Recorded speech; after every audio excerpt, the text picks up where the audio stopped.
Hello, today my group members, Pius, Noor, Amelia, Reniela, Dius, Staeffy, Daeineira, and me, myself, Siti, Maysarrah, will be presenting our lesson for the Frankenstein or the Modern Prometheus.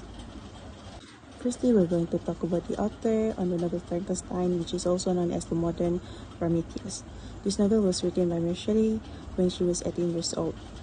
This novel is about a young scientist named Victor Frankenstein who created a sapient creature. In the first edition, the book was published under a pseudonym, and only later in the second version, her name was featured. Can you tell me why did this happen? Good, because historically speaking, women were not expected to be able to write well, especially on a serious topic. And then Shelley is one of those. She loved traveling. She traveled through Europe and then made her way to the area of Geneva, Switzerland, which is where much of the narrative is set.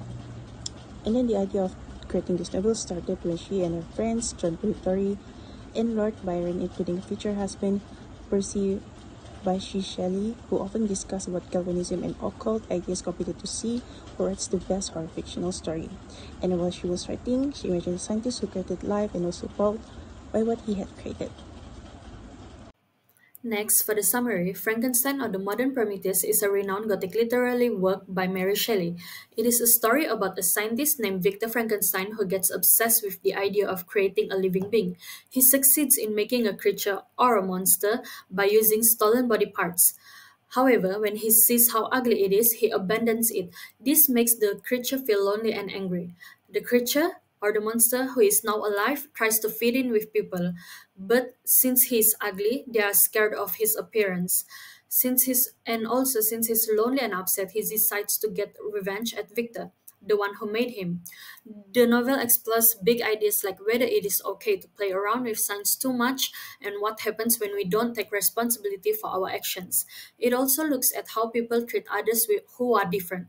Frankenstein is a story that makes us think about right and wrong, the choices we make, and what it means to be human. So, for themes, there are many themes that you can find inside of this novel, but I will only highlight three in this video. So, the first one is the danger of knowledge. So, the novel warns against unrestrained quest for knowledge, suggesting there are some things humans are not meant to know or tamper with. So, Victor's remorse about creating the monster raises questions about whether some domains of science should have limits placed on them. And the second one is responsibility towards creation or creatures. So Victor abandons his creation out of horror and disgust, then failing to take responsibility for the life he brought into being. So the theme underscores the duties creators have towards their creation. And the last one is science and technology. So the novel shows Victor Frankenstein's obsession with creating life, which leads him to overstep moral boundaries. So his reaction also underscores concerns about technology outpacing humans' ability to ethically control it. So class, next we're going to look into the settings for this novel, but we're only going to focus on the crucial settings, which there are 5 of them. So the first one is Geneva, Switzerland. Okay class, this is where Victor's childhood and early adult life take place before he going to travel to Ingolstadt in Germany to further his studies in natural philosophy and chemistry. So the second one, class, is Ingolstadt, Germany. So class, what do you think happened in Ingolstadt, Germany? Exactly. This is where Victor Frankenstein delves into his studies and eventually becomes consumed by his ambition to create life, leading to the creation of his infamous creature, which is Frankenstein. It is within the walls of Ingolstadt University that Victor becomes obsessed with his scientific pursuits and ultimately brings to life his monstrous creation. So the third one, class, is Mont Blanc. As you can see, class, this is the place that Victor described as a beautiful place, and this is also where Victor spends time contemplating life and the power of nature.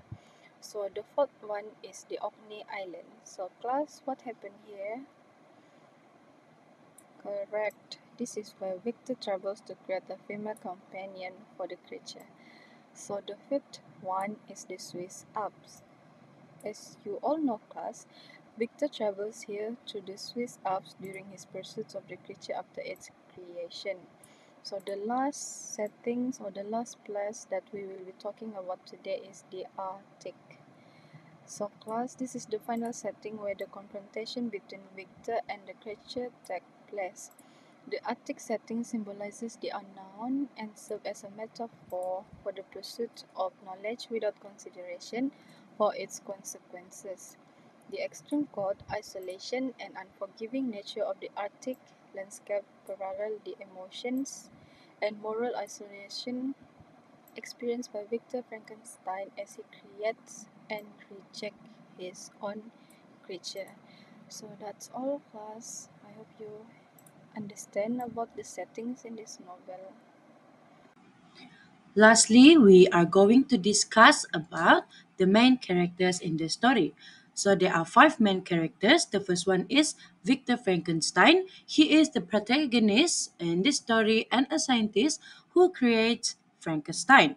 He is actually driven by ambition but later regrets his action in creating Frankenstein. The next one is the creature, which is Frankenstein. It is Victor's creation. Initially, it is an innocent being, but becomes very vengeful due to society's rejection towards it. Next one is Henry Clerval, which actually Victor's friend. He is actually opposite of Victor. He is very gentle and a compassionate man. And next is Elizabeth Lavenza. She is Victor's adoptive sister and later became his wife. She represents innocence and became a victim of the creature's actions. And the last one is Robert Welton. Robert Welton is actually the narrator at the beginning and at the end of the novel. He is an explorer who actually writes letter to his sister. All right, everyone, this is the end of the slides. Just now we have discussed the author, summary, themes, settings, and also main characters in the Frankenstein story. Thank you for listening.